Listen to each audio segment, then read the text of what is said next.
Il y a-t-il un moyen pour arrêter ce processus de la malédiction? Comment pouvons-nous le stopper? Bien, déjà, en premier lieu, en changeant de regard. Je me souviens d'une publicité, une année, qui disait « J'ai changé de ville, j'ai changé de métier, j'ai changé de mari ». Et la publicité disait « Changer de lunettes ». Alors il nous faut changer de lunettes, il nous faut choisir délibérément de voir le bien, parce que le mal, c'est ce qui saute aux yeux. La première chose qu'on voit, s'il y a une mouche qui tombe dans du bon lait bien fumant, bien blanc, on va voir simplement la mouche. Et il faut nous attacher à voir le bien. Il faut nous déterminer à voir le bien, à le chercher. Parce que, comme on dit que le royaume de Dieu ne vient pas de manière à frapper les regards, le bien n'est pas évident, le bien se cache. On voit par exemple dans les journaux, que nous racontent les journaux? Ce sont tous les accidents, les traumatismes, les tremblements de terre, les inondations, etc., les crimes. Et le bien, on n'en parle jamais. Alors que parallèlement à tout ça, toutes ces catastrophes, il y a une multitude d'actes magnifiques de générosité, de dévouement, de dépassement de soi. C'est inouï. Si on comptait vraiment toutes les belles, les bonnes choses que font les gens, on serait émerveillé de voir ce dont est capable le cœur humain, ce dont sont capables un homme et une femme, avec ce désir de faire le bien.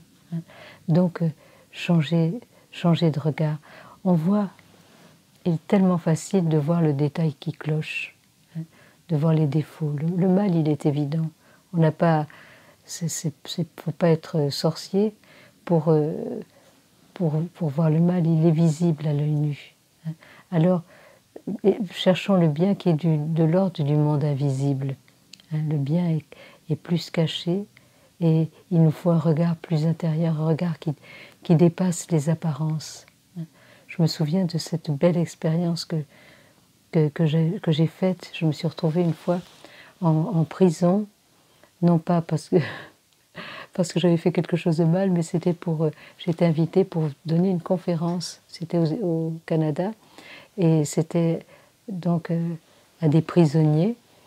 Et j'étais vraiment frappée, parce que au bout d'un moment, ces caïds que je n'aurais pas aimé rencontrer à la tombée de la nuit sont rentrés en eux-mêmes, et là ils ont découvert en eux quelque chose de beau et de bien qu'ils avaient vécu dans leur enfance, dans leur jeunesse, et ils se sont mis à le raconter. Et vraiment, ça m'a complètement bouleversée, parce que j'ai vu que finalement, derrière les êtres les plus défigurés, les plus terribles, eh bien, au plus profond de leur cœur, il y a une parcelle de pureté, ce désir d'avoir fait le bien, et cette fierté d'avoir fait quelque chose de bien dans sa vie. Donc, vous voyez ce regard que l'on peut poser sur les êtres, sur les personnes, en allant plus loin, au-delà des apparences. On voit comment un regard peut être très mauvais. Quand on voit dans l'histoire de David, quand David danse devant l'arche et que son pagne se soulève et que l'on voit sa nudité, sa femme a honte de lui et elle le méprise dans son cœur. Et quand il rentre le soir pour apporter la bénédiction à sa famille, sa femme vient au-devant de lui et elle lui dit « Mais mon Seigneur, tu t'es ridiculisé, tu t'es abaissé aux yeux du peuple et aux yeux de tes servantes. » Et David a répliqué « Ce n'est pas devant le peuple ni devant mes servantes que je dansais, mais c'était devant mon Dieu. » Et David était, je dirais, tellement enveloppé du regard de Dieu dans sa danse, il dansait tellement pour Dieu que sa nudité n'était pas obscène. Et il y a un verset assez terrible qui dit tout de suite après « Et Michal n'eut pas d'enfant ». C'est-à-dire que Michal par le regard qu'elle a posé sur son mari, s'est condamnée elle-même à la stérilité. Donc en fait, David aurait pu être atteint par ce regard. Ça aurait pu le faire descendre justement à un niveau très très humain, alors qu'il était vraiment, son âme était élevée dans une union à Dieu très très forte à travers cette danse, et il aurait pu se laisser atteindre. Mais finalement, ce mal est revenu sur sa femme, celle qui avait dit ces paroles de malédiction, si l'on peut dire, et ils sont revenus sur elle. Et c'est vrai que quand nous faisons le bien, eh bien, nous enfantons le bien, mais quand nous faisons le mal se retourne aussi contre nous. Donc il y a vraiment ce changement de regard. Chaque fois que nous portons un regard négatif, eh bien c'est notre cœur qui s'enténèbre. On le voit bien, par exemple, si on a eu une mauvaise pensée contre quelqu'un, puis qu'on rencontre la personne, il semble qu'il y ait comme un nuage entre nous. Il n'y a plus cette clarté, il y a eu comme une gêne. Il va falloir faire beaucoup d'efforts pour retrouver cette proximité. Donc c'est dans Saint Luc que Jésus dit « La lampe de ton corps, c'est ton œil. Lorsque ton œil est sain, ton corps tout entier est dans la lumière. Mais dès qu'il est malade, ton corps aussi est ténébreux. » Donc voilà, demandons à Dieu de nous garder du regard hautain, du regard méprisant, du regard de supériorité, du regard de convoitise, mais de nous donner un regard qui s'émerveille, un regard bienveillant, un regard contemplatif, un regard pur. Donc, alors à ce moment-là, on pourra faire beaucoup, beaucoup de bien. Il y a un deuxième élément, c'est aussi le discernement des pensées. Il nous faut discerner les pensées, toutes les pensées, comme nous ne sommes pas responsables des premières pensées, des pensées qui nous traversent l'esprit, parce que forcément, nous sommes sans cesse stimulés par toutes sortes de choses qui nous viennent de l'extérieur, et c'est normal que nous ayons des pensées qui nous traversent avant même que nous ayons eu le temps de les maîtriser, mais nous sommes responsables des deuxièmes pensées. Je peux avoir par exemple même un sentiment de jalousie qui me traverse parce que tout d'un coup quelque chose va m'atteindre, je vais me sentir insécurisée, puis je vais me mettre ou à envier ou à jalouser une personne, mais tout de suite je peux dire voilà, je ne suis pas d'accord avec ça, c'est en moi mais ce n'est pas moi, et donc je vais chasser et je vais remplacer ce sentiment, cette pensée par quelque chose de positif, où je ne vais pas, je dirais, m'enfermer dans ces paroles, dans des paroles et dans des pensées négatives.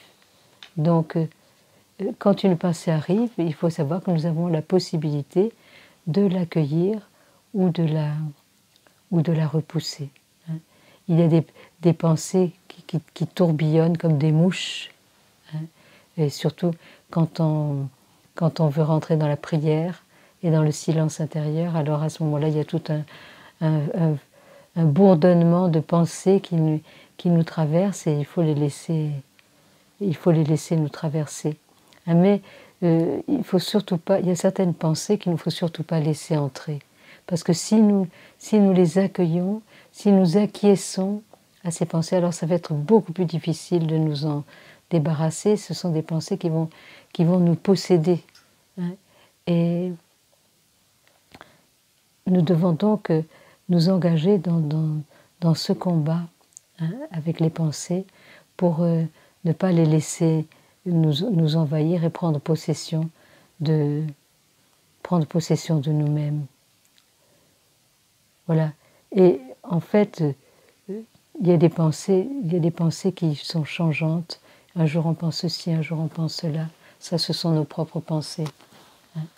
Et puis il y a les pensées de Dieu. Alors ces pensées de Dieu qui se matérialisent dans des paroles de Dieu, qui s'inscrivent en nous et qui nous établissent dans une grande paix. Et puis il y a les pensées du démon, celles-là donc que nous n'arrivons pas du tout à maîtriser et qui nous envahissent et qui prennent possession de nous, et que, je dirais que pour lesquels parfois on a vraiment besoin d'une prière de libération pour en être délivré. Et donc il nous faut vraiment discerner ces pensées, hein, celles qui sont changeantes et celles qui prennent possession de nous, et puis ces pensées de Dieu qui nous établissent vraiment dans une très très profonde paix.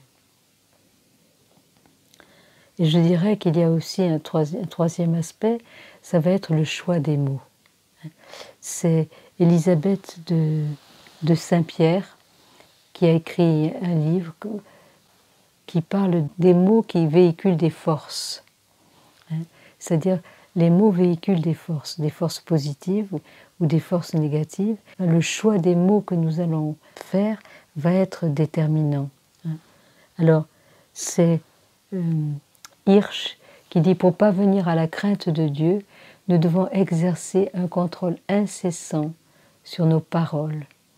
Paroles et pensées sont des activités qui ne cessent pas. Vous ne pouvez donc rien vous fixer de meilleur que de décider résolument et devant Dieu seul de ne jamais dire du mal d'un autre homme. Cela exige un contrôle incessant. » C'est un travail incessant. C'est Rabbi Nachman, qui est un rabbin juif, qui dit « L'une des influences les plus déterminantes sur notre vie, sur notre optique de la vie, est la façon dont on parle. » Et ça, il faut que nous en prenions conscience. Nous ne soupçonnons pas en effet l'impact de nos mots sur nos états intérieurs et même sur ceux qui nous entourent. Et pour un même événement, nous avons le choix du discours. Je me souviens, nous avions fait une retraite il y a quelques années justement sur la bénédiction, et au bout de quelques jours, plus personne n'osait ouvrir la bouche parce que chacun se rendait compte que finalement c'était très très difficile de ne pas émettre de jugement, c'était très difficile de mettre les bons mots sur les situations, à la fois pour être dans la vérité, mais aussi dans la charité. Par exemple, une femme qui avait un mal fou avec sa belle-mère, elle ne savait pas comment le dire, parce qu'elle ne voulait pas rentrer dans le jugement après tout ce qu'elle avait entendu, et en même temps, il y avait une réelle souffrance. Et donc, je me souviens qu'on avait cherché ensemble comment elle pouvait parler de cette situation d'une manière qui permette à la situation d'évoluer. C'est-à-dire pouvoir dire, ben voilà, j'ai une relation difficile avec ma belle-mère. Ça, c'est la vérité. Ça ne met pas en question la belle-mère, mais voilà. Et j'espère de tout mon cœur que cette relation va pouvoir évoluer, par exemple. Au lieu de dire « ma belle-mère est impossible, vraiment elle est invivable, je ne la supporte plus », on peut dire toutes sortes de choses, mais on peut avoir un discours qui va ouvrir une porte, qui va ouvrir un chemin, qui va ouvrir une possibilité de dépasser la situation. Et parfois, quand on est dans un mécanisme négatif, il ne faut pas forcément lutter contre, il ne faut pas chercher à l'arrêter directement, mais poser quelque chose de positif, et qui va orienter la force et permettre d'être libéré. Donc, comme dit Mère Teresa, il ne sert à rien de maudire les ténèbres, allumons donc une lumière.